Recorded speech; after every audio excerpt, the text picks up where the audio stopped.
Bismillahirrahmanirrahim. Assalamualaikum warahmatullahi wabarakatuh. Asyhadu an la ilaha illallah, asyhadu anna Muhammadar Rasulullah. Allahumma sholli ala sayyidina Muhammad wa ala ali sayyidina Muhammad kama sholaita ala sayyidina Ibrahim wa ala ali sayyidina Ibrahim bil alamina innaka Hamidum Majid.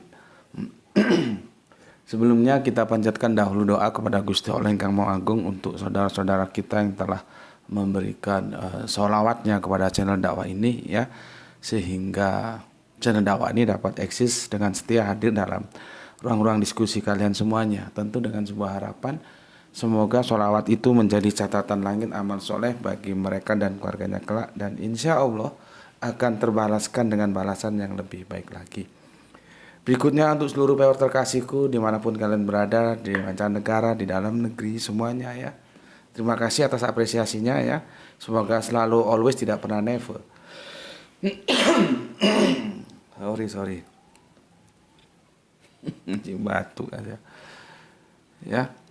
Tetap tumbuh dan berkembang menjadi yang anti skip dan anti download, ya. Berikutnya tetaplah bertumbuh, ya, tentang yang anti skip anti download. Lalu bagaimana kalau mau men-share? Oh, sangat berterima kasih. Caranya gimana? Linknya. Linknya, ya. Linknya itu yang di-share, ya. Jadi jangan kamu unduh, kamu potong-potong, kamu nggak ulang, jadi nggak karuan. Tuh, cari tadi yang komplain nggak dibaca anunya. Nanti kalau ketemu sini, ya, jangan begitu. Berikutnya, seluruh dari kalian semua aku ucapkan terima kasih atas doa-doa baiknya. Semoga kebaikan doa itu juga tersurahkan untukmu semua. Sesama saudara kita saling mendoakan, ya, yang terbaik. Dan semoga doa-doa kita menjadi bagian doa yang diijabahi. Amin, amin ya rabbal alamin. Bismillahirrahmanirrahim. Oke. Kita lanjutkan. Aku nggak tahu, ya, ini bisa selesai nggak. Ini seri yang ke-4.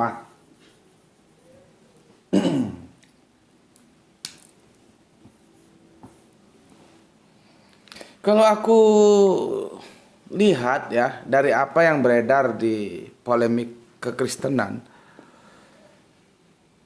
Paulus menikah atau tidak menikah itu menjadi sesuatu yang menjadi apa, ya, momok gitu loh. Karena mereka mengaitkan nanti dengan perceraian, ya. Ngomong perceraian, memang dalam kekristenan itu menjadi pelik masalahnya, ya. Sehingga kita bertanya, apakah memang Matius itu menulis bahwa sesuatu yang disatukan oleh Allah tidak boleh dipisahkan oleh manusia, itu benar firman atau enggak gitu loh. Karena itu melanggar kodrat. Kita belak-belakan aja. Itu melanggar kodrat dan jadi masalah, ya. Kita ambil contoh, kalian tentu, ya, kalau kalian yang anak-anak milenial nggak tahu nggak, ya. Kita ambil contoh bagaimana ruwetnya rumah tangganya Pangeran Charles. Kita sebut namanya aja lah, ya, karena kalau nggak aku sebut namanya nanti kalian juga nggak jelas. Sebetulnya aku paling malas sebut nama. Pangeran Charles itu rumah tangganya bermasalah, ya. Pangeran Charles itu menikah dengan seorang putri dan cukup cantik, semua orang tahu, hanya orang goblok yang bilang Lady Diana itu jelek, ya. Selama otaknya waras, laki-laki waras mesti ngomong Lady Diana itu cantik dan lumayan cerdas. Akhirnya dinikah sama Pangeran Charles. Tapi ternyata Pangeran Charles itu punya katakanlah teman tapi mesra atau apa, atau pacar gitu, ya. Namanya Camilla Parker. Camilla Parker ini dari usia jauh lebih tua, dari tampilan fisik juga ya tidak bisa dibilang cantik lah ya. Makanya menjadi sangat menarik kalau ada yang bilang memang kadang-kadang love is blind, cinta itu buta. Dan pada peristiwa itu jelas-jelas sudah sah menikah, suami istri sampai punya anak 2 kan, itu si Pangeran Charles dengan Lady Di. Namun kita tahu rumah tangganya kan berantakan. Berantakan rumah tangganya. Sepertinya nih ya, Pangeran Charles menikahi Lady Di itu bukan pilihannya, tapi tuntutan keluarga. Sementara pilihan hatinya jatuh kepada Camilla Parker. Dan akhirnya rumah tangganya yaitu berantakan. Ketika rumah tangganya berantakan, disitulah gereja Inggris kan bingung. Ini suatu bukti bahwa surat Matius itu harusnya dibiarkan begitu saja atau ditinjau ulang. Walaupun nanti itu merujuk pada era Yahudi, era zaman Kanjeng Nabi Musa, kan bisa dilihat juga apakah itu kondusif atau tidak. Artinya kondusif itu memang kondusif pada saat itu, aturannya harus begitu.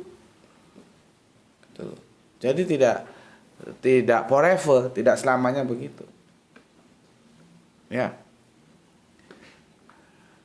Akhirnya sampailah sebuah berita kepada publik saat itu, nggak tahu tahun berapa, Lady Di kan meninggal dalam accident, kecelakaan, dan dengan seorang laki-laki. Cuman kan berita tidak begitu bebas mensiarkan siapa laki-laki ini. Apakah sekedar teman atau pacar atau apalah. Yang jelas dengan laki-laki. Ada hubungannya dengan laki-laki lah di kecelakaan itu, ya. Sementara Pangeran Charles itu sudah dekat dengan Camilla Parker. Gitu loh. Pertanyaannya, bagaimana statusnya pernikahan antara Pangeran Charles dengan Lady Di? Gimana coba? Gereja pusing. Karena apa? Terikat pada kitabnya si Matius.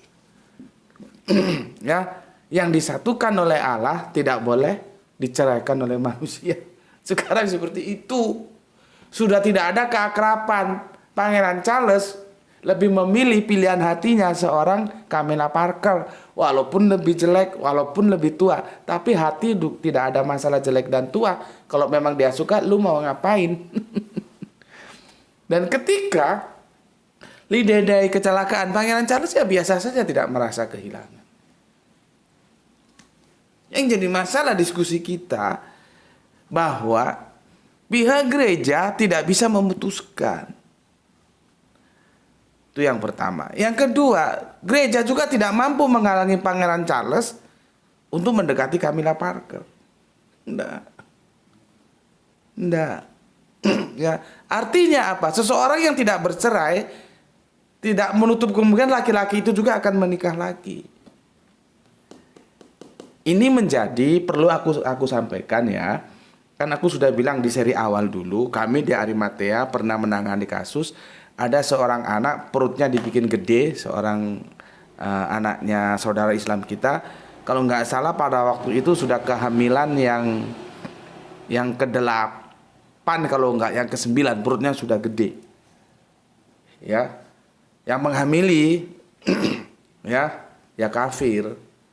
Ketika coba sih aku tanya, kenapa kamu tertarik terhadap karena dia mau jadi Kristen. Ya. Salah satu yang membuat dia tertarik itu adalah apa yang tertulis di dalam Matius 19:6. Ini supaya kalian tahu semua. Ya. Kalau di lapangan ada kasus kamu bisa jelaskan. Kasih air dikit tuh. Oh enggak, masih basah ini ya. Ini ya. Matius 19:6. Kasih air tuh, Bapak agak sulit. Ini. Ya. Matius 19:6. Ya. Demikianlah mereka bukan lagi dua melainkan satu, karena itu apa yang telah dipersatukan Allah tidak boleh diceraikan manusia. Taruhlah itu kita terima seperti itu saja. Kita terima, oke lah, ya. Tapi nyatanya kan bermasalah ini ayat. Karena apa? Nggak bisa diaplikasikan dalam kehidupan sosial manusia kita. Contohnya si Pangeran Charles tadi itu sampai gereja Inggris, bagaimana mau menceraikan, ayatnya bilang begini. Ya. Oke. Bentar. Sepenting sabar ya. Karena memang fasilitasnya seperti ini. Kalau kita punya kertas seperti yang top-top itu tulis kertas, set, rampung dibalik. Set, rampung dibalik. Tapi kan mahal itu. Ini kita keringkan dulu ya. Oke, coba kamu pikirkan gimana? Ya. Ya. Nanti kita ketemu dalam satu ayat seperti ini menjadi tanda tanya. Itu benar nggak sih firman bilang begitu itu? Karena nggak bisa diaplikatifkan. Ya, nggak bisa diaplikasikan. Ya, nggak bisa. Nanti kalau dalam pandangan Islam perceraian itu seperti apa? Itu juga ada aturan mainnya. Tapi nggak sekaku di sini. Cuman begini ya. Sementara kita biarkan dulu Matius 19:16 ya. Ayatnya seperti Matius 19:6 kita biarkan dulu ya. Begini ayatnya. Demikianlah mereka bukan lagi dua melainkan satu ya. Karena itu apa yang telah dipersatukan Allah tidak boleh diceraikan manusia ya. Nah, kita kembali ke kasus anak gadis yang murtad tadi ya. Anaknya saudara kita ya. Karena sudah dibikin hamil ya sama pacarnya yang kafir itu ya. Ketika aku tanya, "Kenapa kamu mau diajak jadi Kristen dan menjadi Kristen?" Alasan dia karena di Kristen tidak ada perceraian. Ya, tidak ada perceraian. Seperti ini. Tidak boleh diceraikan. Oke lah, oke. Kita tidak permasalahkan. Sementara ya. Sementara ayat ini kita terima saja, kita tidak jadikan permasalahan ya. Pertanyaan begini. Si perempuan itu kan nggak mau dimadu. Ya, nggak mau dimadu. Artinya ya suaminya itu hanya menikahi dia saja gitu. Ya. Oke.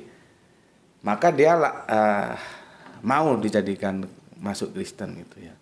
Pertanyaannya, apakah ayat ini menjamin atau ayat ini menghalang-halangi suami itu tidak boleh menikah lagi?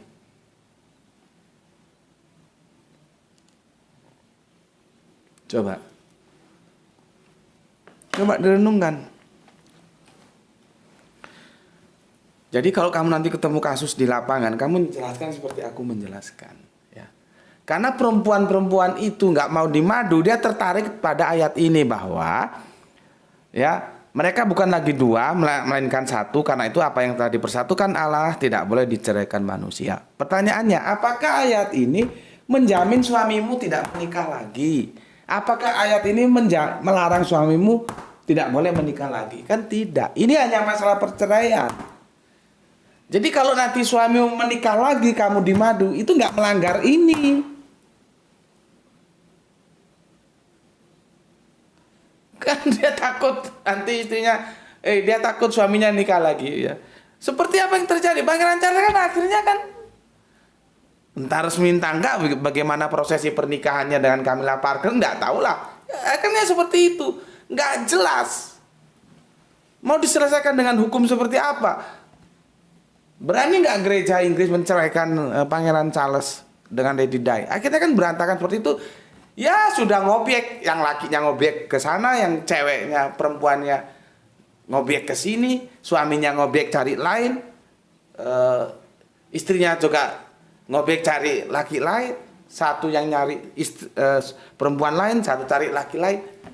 Sudah nggak bisa akur, terus gimana lagi solusinya? Kalau apa mau dipaksa kalau orang sudah nggak akur? Apakah hanya satu perzinahan saja yang membuka pintu orang itu bisa cerai? Kalau ini nanti kita bawa ke perjanjian lama, era Musa, ya. Tapi kita kembali ke sini, ya. Ayat ini itu bukan berarti suami itu tidak boleh nikah lagi, karena ini bukan masalah boleh poligami atau tidak. Ini masalah perceraian dan itu bermasalah. Coba kalau misalkan sudah nggak cocok, ya pisah baik-baik, kasih surat cerai. Zaman Musa itu sudah ada surat cerai. Ya, lah kalau sudah nggak cocok, dipaksakan, ya akhirnya kembang sentul kata orang Jawa. Kata orang Jawa kembang sentul, sitok ngalor, sitok ngidul. Satu ke ngalor itu kemana? Utara. Satu ke utara, satu ke selatan. Cari pasangan masing-masing. Sementara statusnya masih terikat suami istri karena belum cerai. Apa bagus seperti itu? Apa nggak lebih manusiawi, ya, lebih terhormat? Ya sudahlah, kalau memang sudah nggak bisa, benar-benar nggak bisa dipersatukan, ya berpisahlah secara baik-baik. Tetap menjalin silaturahmi. Yang satu cari seperti apa yang diinginkan, yang satu juga cari. Tapi kan baik. Daripada dipaksakan, berantakan. Akhirnya ya itu seperti rumah tangganya Pangeran Charles. Gereja itu nggak bisa memutuskan. Ya. Nah, sekarang polemik tentang Paulus menikah atau tidak menikah ini menjadi urgen di internal kekristenan, ya, karena mereka menariknya ke dalam kasus perceraian. Padahal kalau kita lihat, ya, apakah Paulus itu setelah diteliti kalau dia pernah menikah atau tidak menikah itu ada hubungannya dengan perceraian? Sebetulnya belum tentu juga. Hanya ketakutan terhadap bayang-bayang karena tidak paham terhadap konteks dari teks-teks suci, ya, mereka sendiri. Ini kan bagi mereka suci ini. Jadi surat-surat Paulus itu meskipun bukan firman dari Allah, suci gitu. Mereka tidak paham bahwa mau Paulus menikah mau tidak menikah itu sebetulnya tidak ada hubungan dengan perceraian. Ini bukan masalah perceraian. Cuman opini yang dibangun, oh Paulus mungkin duda. Kalau duda berarti pernah bercerai. Cerainya karena apa? Cerai mati? Cerai karena berzina, sang perumahannya nggak ada data. Kacau kan? Oke. Sebelum ke sana aku lanjutkan lagi, ya, untuk membacakan surat-surat kalian dulu. Yang sudah masuk, ya.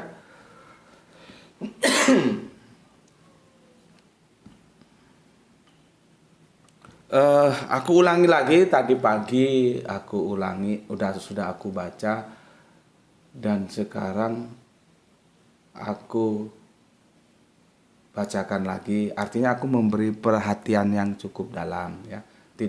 Tidak aku cuekin, tidak. Tapi ini namanya sudah ganti dia tuh. Jimimo. Itu Jimimo. Iya sama, tapi kan namanya ganti, ya. Tadi pagi itu, coba ambil handphonenya Bapak. Tadi pagi namanya inilah, aku nggak ngerti karena kalian namanya gonta-ganti. Aku ini gaptek gini. Dia komentar gini, percuma saja berkomentar di channel YouTube jarang dibaca dan ditanggapi. Padahal saya selalu menyimak kajian ini tanpa skip, ya. Tidak Mas, ya, tidak begitu. Aku tadi pagi sudah kasih komentar dan sekarang juga sudah aku kasih. Nah, mana Bapak cari, Bapak di screenshot. Hah? Ini screenshot ya ini. Bagataga. Nah, lihat ini aku punya datanya. Ya, sebentar. Namanya diganti-ganti tahu Pak. Ini kan Bagataga nih. Lihat teksnya, lihat ucapannya. Bagataga ya. Perhatikan itu teks tulisannya. Ini dia namanya Bagataga. Di sini dia namanya sudah berubah jadi Jimiwo 7326. Aku gaptek, nggak ngerti ya aku. Lihat ini. Namanya. Terus perhatikan itu kontennya yang dia sama kan? Titik komanya sama. Nah, ini juga satu masalah Mas Bagataga, ya, Mas Jimiwo, karena aku memperhatikan satu nama kalian aja itu belum mesti aku hafal, karena yang aku hafal kan bukan namamu ya. Ya, ini kamu nulis. Percuma saja berkomentar di channel YouTube jarang dibaca dan ditanggapi. Padahal saya selalu menyimak kajian ini tanpa skip. Tadi pagi sudah aku tanggapi dan sekarang aku tanggapi lagi. Itu artinya aku cukup memberikan apresiasi untukmu. Ya, enggak begitu ya. Tapi apapun adanya, oke lah, aku yang salah sudah, aku salah sudah. Aku mohon dipersori ya. Aku tetap selama itu dalam catatan-catatan etika ya, aku pasti baca ya. Nanti kalau nggak kebaca, kamu screenshot kirim lewat WA ya, gitu ya. Oke, kita anggap selesai ini ya. Jadi aku ya sudah, aku aja yang salah gitu ya. Maka solusinya seperti tadi itu, kamu screenshot kalau memang aku tidak tanggapi, kan bisa saja karena terlalu banyak yang dibaca ke lompat atau ke Skype gitu. Oke. Dan terutama itu loh, nama itu jangan gonta-ganti lah ya. Aku bingung. Sekarang ini Pak Ikhwan Tamin, salam Isra, assalamualaikum warahmatullahi wabarakatuh. Tengah cuaca ekstrim, alhamdulillah bisa ngaji. Semoga Allah mencurahkan rezeki yang barokah. Amin, amin ya rabbal alamin ya. Kemudian Kang Mas Isdianto PPTK, alhamdulillah Gus sudah manik hadir nyimak kajian yang sangat menarik, penjelasan setia menunggu episode keempat. Semoga sehat selalu Gus dan mudah mendapat rezeki yang barokah. Salam Islam rasional. Oke, terima kasih. Berikutnya Kang Usman Yunan, ini laiku ini ya. Dia ada di Manca ya. Assalamualaikum Gus, waalaikumsalam. Usman Saragi dari Dubai menyimak lai.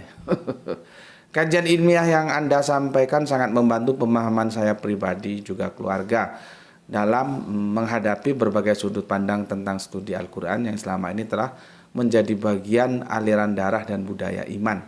Salam Isra, Islam rasional. Sehat selalu untuk laiku beserta keluarga juga follower yang setia di channel dakwah yang maha luar biasa ini. Amin amin ya robbal alamin. Terima kasih untuk laiku yang ada di Dubai, semoga sehat selalu ya. Doa yang sama ya, sehat dan salam Isra untukmu dan untuk semua keluarga ya. Terima kasih atas apresiasinya, dan ternyata beliaunya juga pernah berguru dengan guru yang sama yang mengajari aku Al-Quran ya, almarhum Gus Panani gitu. Oke, terima kasih Lai Usman Yunan ya. Berikutnya soleha kita Gispati, alhamdulillah Palu nyimak Tuan Guru, semoga kita semua selalu dalam ridha Allah, diberikan kesehatan prima yang sekian barokah, amin. Terima kasih. Kemudian Kang Sahran di Kipari menyimak setelah tayang 1 jam diiringi hujan lebat. Terima kasih Kang Sahran. Kemudian Kang Mas Irfan Al-Akbar, mantap, masih menyimak polemik Paulus dari Kerinci Jambi. Oke, Abah Gelung. Bogor Timur ikut menyimak kajian Tuan Guru. Kalau Paulus bukan siapa-siapa ya, kita perlu curiga ada kekuatan besar di belakang Paulus. Salam Isra. Berarti ada behind screen ya, ada behind screen. Siapa yang mensupport dia sehingga pengaruhnya cukup besar loh dalam dunia kekristenan. Paulus ini bisa jadi dia mencengkram begitu kuat pengaruhnya. Seperti aku bilang kemarin, surat-surat kirimannya itu mewarnai dari Injil-Injil yang ada. Ya. Makanya di 100 tokoh itu ya, Paulus kan harus berbagi dengan Kanjeng Nabi Isa tentang kekristenan, karena 2 tokoh ini sama-sama punya jasa. Kalau kita lihat justru jasanya Paulus lebih besar, karena Paulus membawa keluar, dan sebetulnya itu kan tidak boleh. Nama Paulus dibawa keluar dari orang Israel, keluar dari bangsa Israel, kan begitu ya. Oke, berikutnya Kang Samsul Yatim nyimak Gus, salam Isra. Oke, masih mereview kajian-kajian berbobot terdahulu sambil tetap kejar kajian-kajian terbaru. Oke, matur nuwun Kang Mas Samsul Yatim. Berikutnya Kang Nur Kolis Majid berbes hadir Gus ngaji, salam Islam rasional Guru. Oke, salam Islam rasional. Rijah Wahyu ya, Rembang selalu hadir Gus. Oke, jangan lupa tugas kuliahnya ya, tugas kampus. Kang Edi, ini jagoan kita yang punya Jogja. Assalamualaikum, waalaikumsalam. Bapak Budi Siswanto, Kali Songo nyimak Gus. Mantap Pak, mantap. Salam Pak G untuk keluarga, untuk ibu di rumah, salam Islam rasional. Berikutnya Kang Joko Kendil, Ambarawa Jateng nyimak salam Isra. Salam Isra Kang Joko Kendil untuk semua keluarga yang ada di Ambarawa. Berikutnya Freedom ya. Assalam salam Isra Pak Guru, mengaji hari ini menunggu titipan Tuhan, istirahat. Puji Tuhan penjelasan Pak Guru sangat logik. 1 Korintus 9:5 berhak membawa istri saudara. Saudara Tuhan, Tuhan kok, oh maksudnya Tuhan kok punya saudara gitu ya. Berikutnya Paulus kemungkinan besar menikah, Karangploso, Sengkaling, Exodus, Jawa Barat. Oh asalnya dari Karangploso, tapi kok ada Sengkalingnya? Mana yang benar ini? Sengkaling kan berjarak dari Karangploso. Ya terima kasih untuk Freedom yang ada di Jawa Barat. Berikutnya santri lintas agama ya. Begini sama hati ya. Terima kasih ke Antri Lintas Agama. Berikutnya Kang Muhammad Bintang Ramadan. Apa ini? Assalamualaikum Gus, Kemayoran selalu hadir. Untuk nama Teresia dalam makam ibu saya itu adalah nama baptis saat ibu saya berpindah agama dari Syiah ke Katolik Gus. Oh, berarti benar dugaanku Katolik ya. Bukan Protestan. Oh dulu Syiah larinya ke Katolik gitu ya. Juga izin curhat, saat Ustadz Syiah saya datang ke rumah, karena tahu saya keluar dari Syiah, beliau marah dan minta untuk saya takiyah, berbohong dan berhenti menonton kajian Gus Beti. Namun saya menolak beliau. Lalu saya bertanya kepadanya, dan izinkan juga saya bertanya pada Gus Beti, apakah sekeras dan serajin apapun saya berdoa tetap tak akan mampu menyelamatkan ibu saya dari neraka karena telah keluar dari Islam. Mohon pencerahannya wahai guruku. Assalamualaikum Gus. Waalaikumsalam. Oke, Muhammad Bintang Ramadan, aku bisa jawab sekarang ya, tapi itu tidak menjadi sesuatu yang bijak. Dimana di sini nanti kamu pasti menyertakan perasaan, dan aku tahu itu bagaimana perasaan seorang anak terhadap ibunya. Ya, waktu itu ada kisah begini. Waktu itu ini mau berangkat perang. Sementara ada seorang anak itu ada pada barisan Islam, sementara bapaknya dalam barisan kafir. Ya. Terus dia waktu mau perang itu ngomong dia, tolong bapak saya jangan dibunuh, biar saya saja yang bunuh. Karena apa?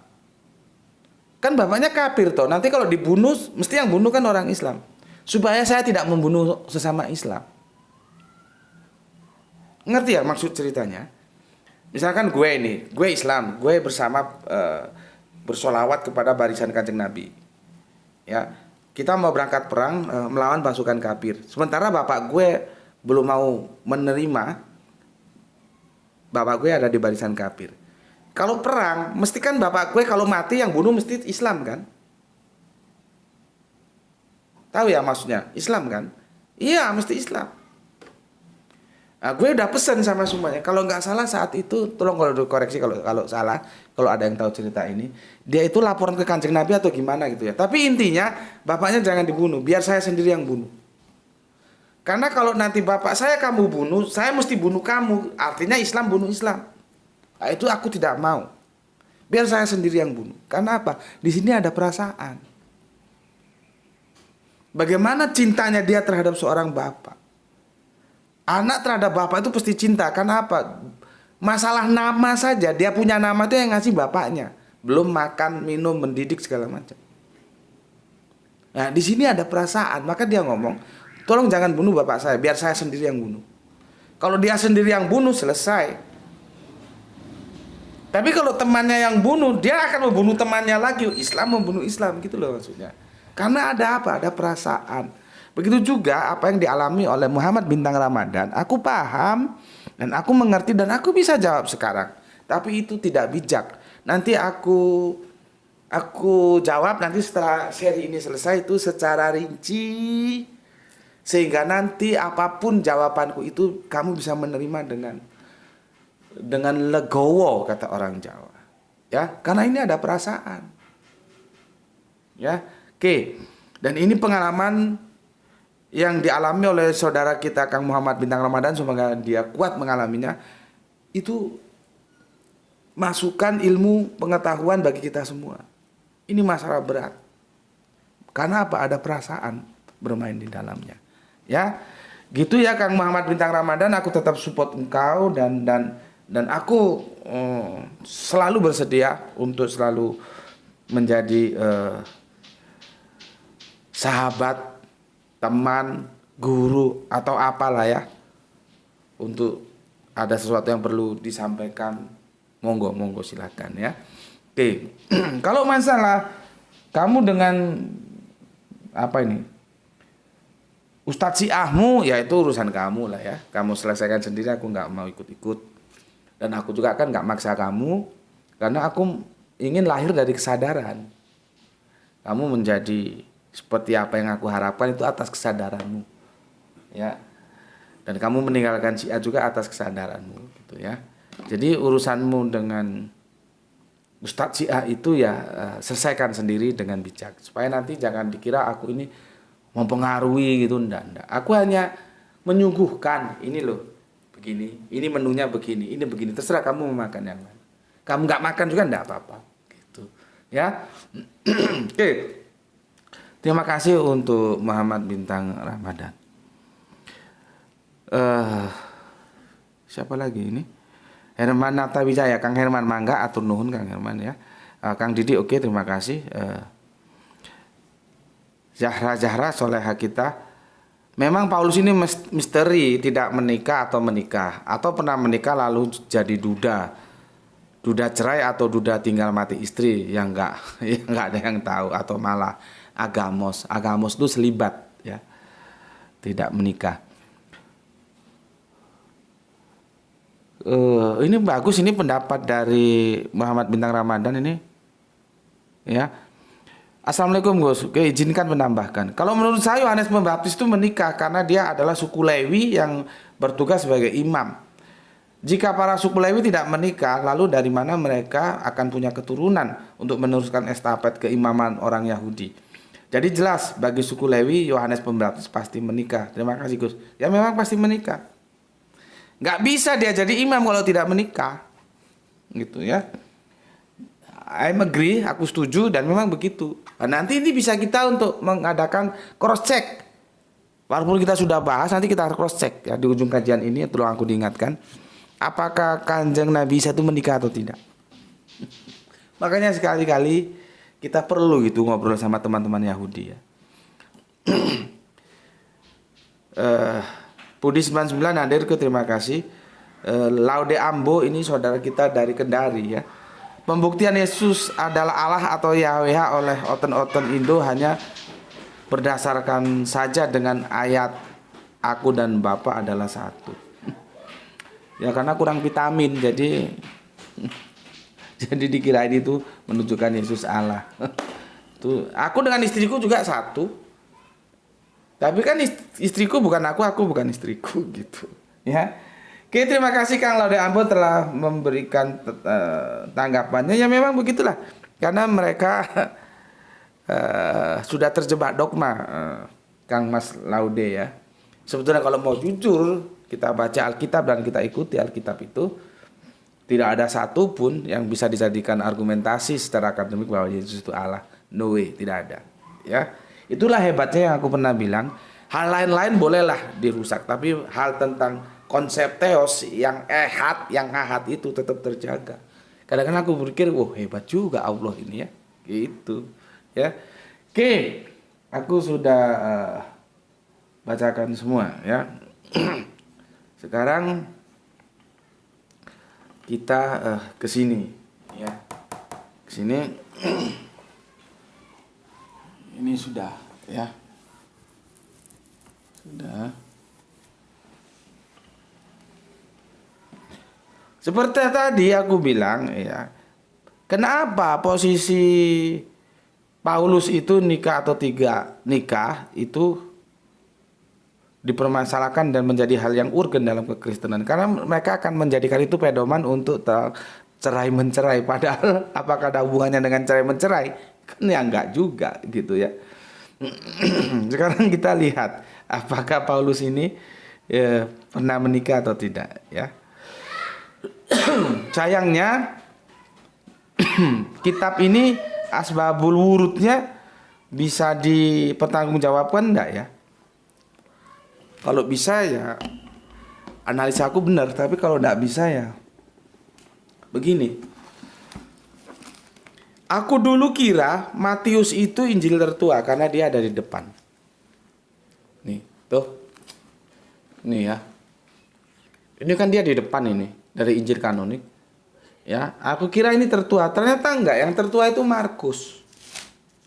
Artinya secara teori asbabul wurud ini enggak urut. Enggak urut. Ya, kita kan kalau berbicara ini Kristen nggak usah baper, nggak usah ya. Aku hanya menjelaskan bagaimana tools itu alat yang digunakan dalam perspektif Islam dalam melihat sebuah informasi yang berbeda gitu ya.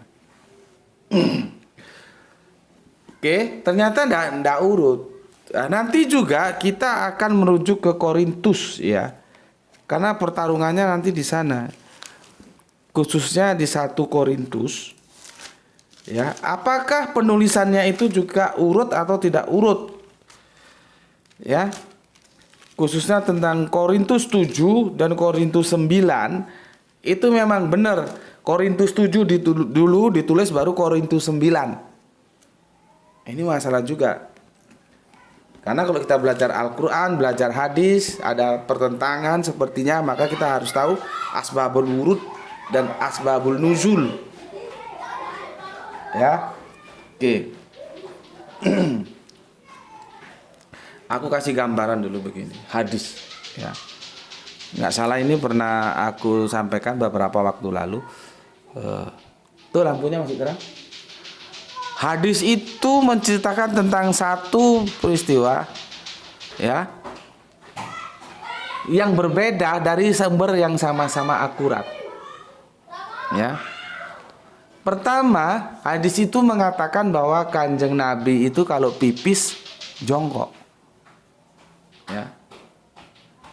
Ini maaf kalau terganggu karena ya biasalah di kampung anak-anak kecil lagi lari-lari main-main sama gini-gini tuh. Ternyata itu sekarang bisa viral lagi, padahal itu permainan zaman gak enak dulu. Zaman aku masih kecil sudah ada permainan gini ya. Sekarang viral lagi. Oke, kita lanjut. Hadis 1 mengatakan Kanjeng Nabi Muhammad itu pipisnya jongkok. Itu diriwayatkan oleh Bunda Aisyah.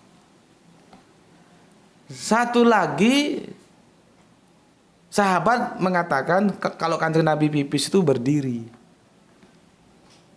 Padahal dua-dua sumber ini sama-sama kredibel. Yang satu sebagai istri tentu tahu, tapi juga yang satu nggak bisa disepelekan. Satu ini sahabatnya. Tetapi ketika ditanya tentang hal bagaimana posisi Kanjeng Nabi ini pipis, yang satu bilang jongkok, satu bilang berdiri. Nanti ini sama ini kita membahas Paulus ini, karena yang pernah menikah itu ada sandaran Alkitabnya, yang tidak menikah juga ada sandaran Alkitabnya. Bagaimana kita melihat duduk masalah ini? Padahal ini jelas-jelas diametral, tidak sama. Sama dengan itu ya. Yang satu ketika pipis itu ya Kanjeng Nabi itu lewat Bunda Aisyah itu jongkok. Yang satu lagi lewat sahabat ya itu berdiri. Ya. Jongkok dan berdiri itu dua hal yang nggak bisa dirukunkan. jongkok, dan berdiri. Ini nggak bisa dirungunkan. Ini mesti beda ini. Ya. Ini nggak bisa rukun. Nggak bisa rukun. Ini mesti versus dia. Lalu bagaimana? Apakah hadis dari Bunda Aisyah ini tidak akurat? Tidak mungkin. Dia istrinya. Apakah dari sahabat ini tidak akurat? Tidak mungkin. Ini selalu menyertai Nabi. Nah. Tapi pernyataannya yang satu jongkok, satu berdiri. Nah, kalau kita tidak tahu tekniknya, ini nggak bisa dirukunkan. Maka kalau ini kita ambil, ini kita buang. Kalau ini kita ambil, ini yang kita buang. Karena satu peristiwa dikatakan oleh berita yang berbeda, maka beritanya itu salah satunya benar, salah satunya salah, atau dua-duanya salah. Kalau dua-duanya benar itu tidak bisa. Itu teorinya begitu. Ya. Tetapi kali ini kan dua-duanya benar bisa nggak? Karena informasinya berbeda, peristiwanya sama. Apa? Peristiwa pipis. Ya. Maka ini bisa diselesaikan, dan ini sama-sama sahih. Kanjeng Nabi jongkok ya sahih, Kanjeng Nabi berdiri ya sahih. Terus yang jadi masalah di mana? Beda tempo, beda lokusnya. Ya. Lihat ini lokusnya beda. Ini lokusnya kalau di rumah. Ya, ini lokusnya kalau di safar. Jadi Kanjeng Nabi berdiri, terus sahabat itu membentangkan apa gitu ya. Kan ini terbuka ini safar ya. Dia padang pasir saat itu membentangkan seperti apa? Kain gitu ya. Kan biasanya bawa kain yang kalau kedinginan dibalut gini. Paham ya? Ceritanya paham ya? Jadi ini sama-sama benar.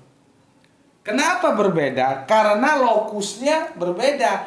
Yang Bunda Aisyah menceritakan ketika Kanjeng Nabi lokusnya itu sedang di rumah, maka pipisnya jongkok. Sedangkan sahabat ketika sedang safar, maka pipisnya berdiri ini. Dan dua-duanya tidak persus ya, tetapi sama benarnya. Ini kalau kita nggak belajar mustalah hadis bingung.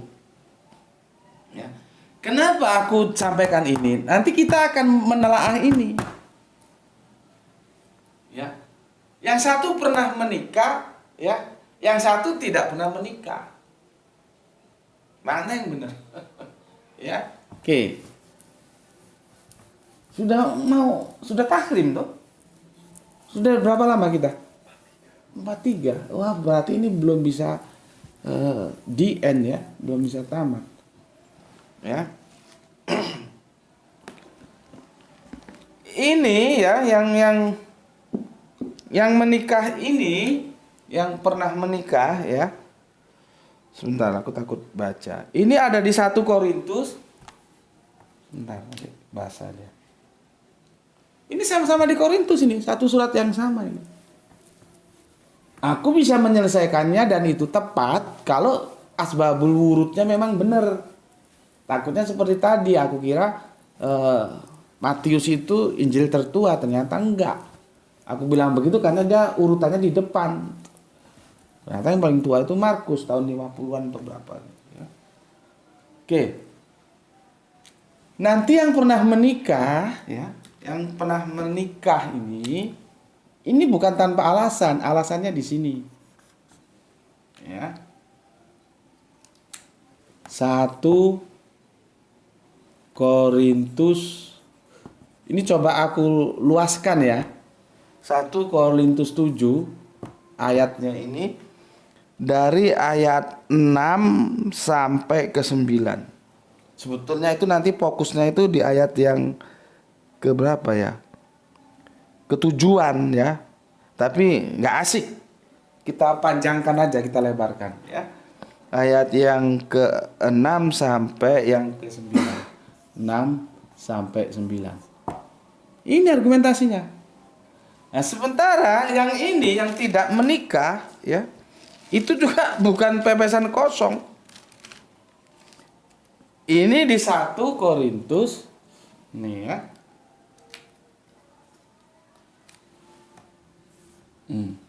Ini di 1 Korintus juga sama-sama Korintus. Ya.